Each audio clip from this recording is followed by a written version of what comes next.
Hi guys, continue video. So today we'll take a look on another 1v1 ranked game, and this time I would like to show you one of the early advanced strategies, and that is the split push. So let's just start the replay. This time we'll be playing against this Russian player.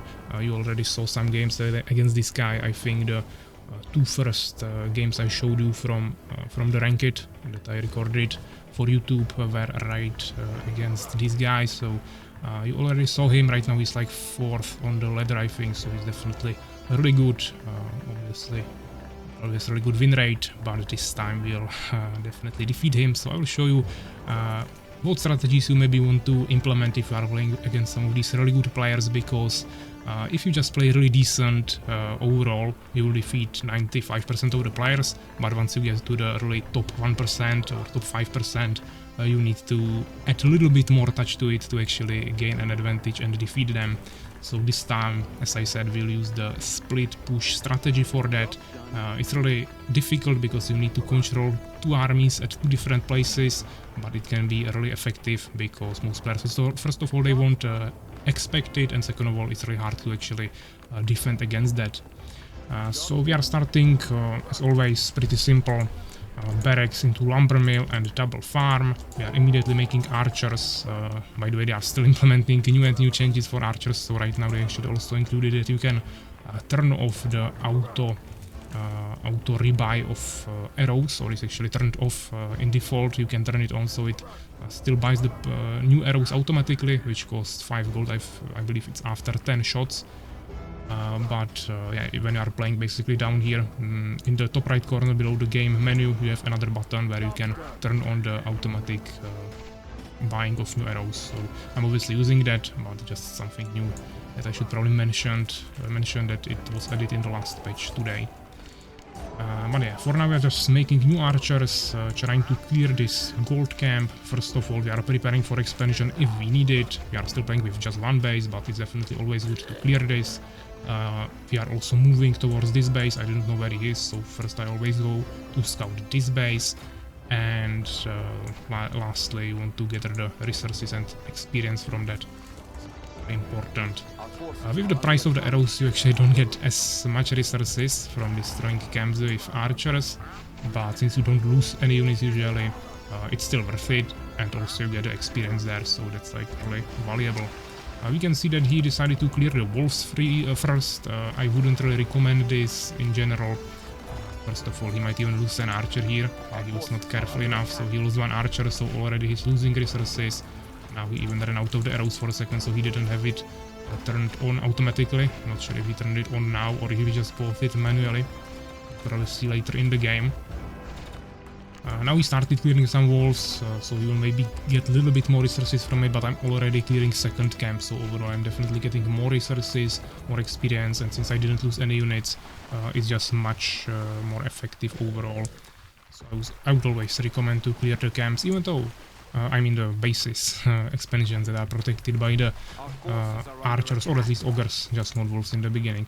But yeah, even though this position is actually quite difficult for that, because all of your expansions are quite far away from you. You either have to go across this bridge, or you have to go here in the back and try to get this base. But if someone is here, he might be already here as well, then it might be a little bit more difficult, so you have to be really careful. In this position I would probably go for this camp, which he will go for later, but he decided to start with the wolves. So I already cleared these two camps. Now I just squeezed around this outpost tower where there are the bandits, and now I found out that he is not on this position. So now we have two options. We can either return this way, clear this camp, and go on him from below, but here is when I'm starting to basically include my strategy for the split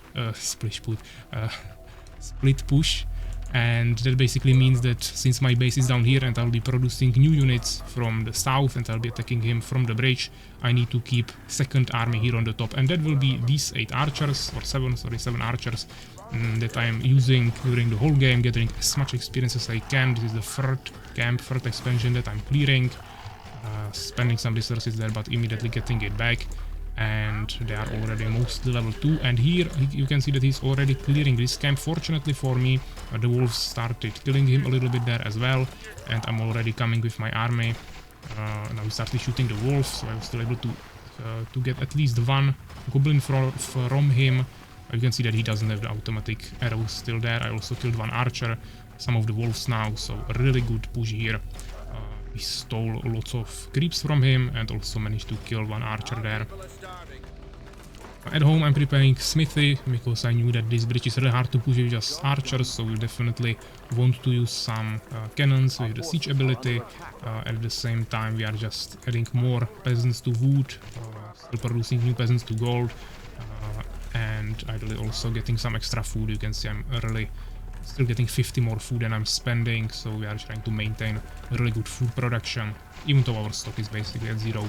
Now I also placed second barracks placed because this is really important. Thanks to this army here that is creating pressure from the other side of his base, I was able to buy some time to actually be a little bit greedy here and just straight up make more bases, more buildings. Here I'm already harassing his workers. He has his army on the other side of his base because he was expecting me to attack from there probably, here the barracks there. So I managed to kill like, I don't know, 5 peasants here, maybe even 6, before he actually was able to get here with his archers. And now even though he already is here, I can just try a few shots. I didn't really kill anything, I think, but I'll just escape without losing anything. If he follows me, I'm dragging his army away from the bottom, and then I can attack there as well. So we are already preparing for the push from the other side as well. Now he's investing into barracks. He's trying to follow me for a little bit, but we are running really far away. Eventually, I think he will just turn around, yeah. And at the same time, you can see that even if you don't have the second push there yet, from the other side, skeletons will help you during the night. So if I drag this whole army outside of his base, he lost some peasants there to the skeletons as well, and we are still getting value from this push even more. So now he's just falling a lot behind in terms of income, in terms of resources. I have so much more peasants. And I already have smithy and second barracks finished, which is only building now.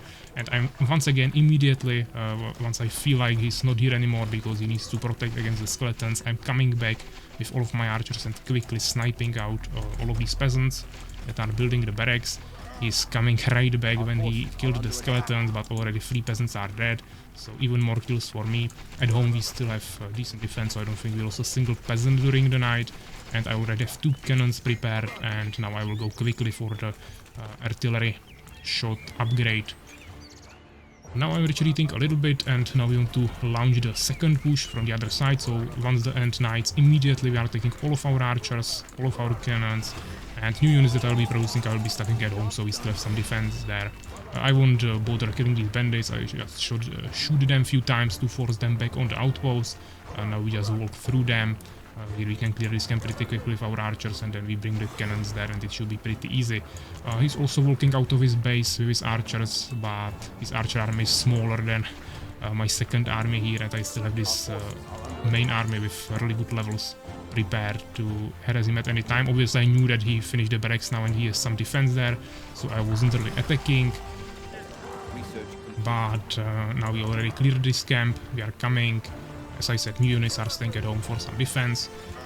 Now I'm not even producing that much, but immediately setting up my cannons, shooting him nicely here with the artillery mode, also with more archers, so bringing his army to like half size. Well, I think I didn't lose a single unit, maybe one archer, probably not. Here's some wolves, so we can kill them, gain some extra experience and resources even before the fight. That's always really good.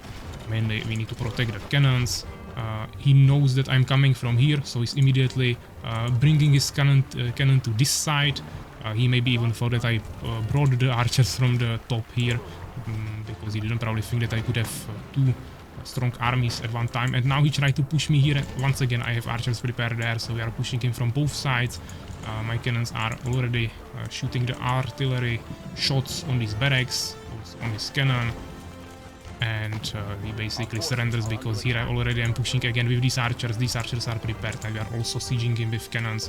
At the same time we have already more units at home, decent economy, and everything just nicely fits together, and he falls within 9 minutes. So this is basically how I want to do it. This wasn't like a really long push from two sides, but if he was a little bit stronger, he had a little bit stronger defense and also split his defense, then I would just bring some cannons even to the top, then maybe even bring some knights later, or just maybe swordsmen with shields, that could also work, but mainly just cannons and archers, and you can really quickly push like this. In some maps you might even have option to push from 3 different sides, then it's even stronger, of course. This position really just allows me to push from 2 sides. But for example, if he was pushing me, he could attack. One attack here, one from the top, and one from the right, so 3 different attacks at once. Potentially even here, yeah, one from the bridge, one from the left, and one from the top. So he actually had basically maybe even the strongest defensive position, but it still didn't really help him. Also really important thing, this is also really strong because of the insane micromanagement that you need to learn from this, rather learn for this, because if you take a look on the results here, you will basically see that he, during the whole game, didn't kill a single unit. So we are pushing him from 2 sides, micromanaging 2 armies at once, and we still managed to not let him kill a single of our unit. I lost 1 unit, so maybe I lost 1 peasant during the night to the skeletons, or maybe even an archer somewhere during the game. I'm not exactly sure, but he wasn't the one who killed it, so it was just from the neutrals somewhere. Overall, we still had way more resources because we harassed him heavily, more units trained, better infrastructure, more neutral kills because we are actually running around the map, we had the map control. So overall, just basically all statistics much better. So yeah, I hope you learned something from this, also that you enjoyed this game, and I hope to see you in the next video. Take care, guys.